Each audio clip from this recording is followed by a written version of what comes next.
Hey, I'm Dylan, the product manager for Dekoni Audio, and today I'm going to talk to you about the new Dekoni Hifiman Cobalt Baffle and what this little piece of foam does to the sound signature of your headphones. To simply put it, the baffle's purpose is to modify or attenuate the original sound of the Dekoni Hifiman Cobalt. The Cobalt is known to deliver a bright and airy sound with ample acoustic space. We understand that some of you might want to tweak the sound, whether it be to fulfill your desired sound signature or for modding fun. Whatever the case may be, the new Cobalt Baffle is exactly what you need.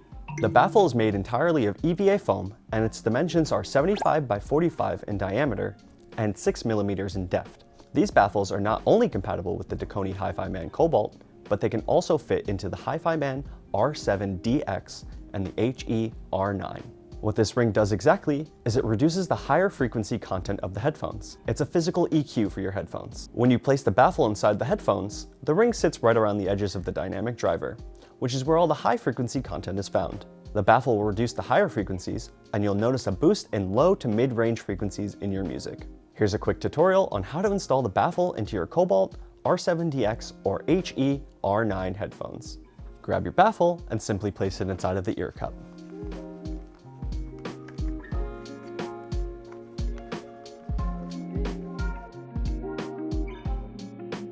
Make sure it's centered around the driver inside of the ear pad.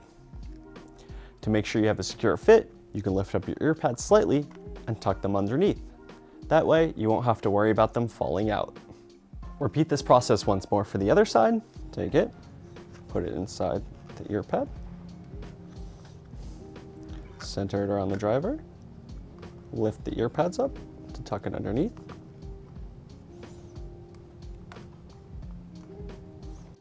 And there you have it. Thanks for watching, and enjoy your new baffle for the Dekoni Hifiman Cobalt.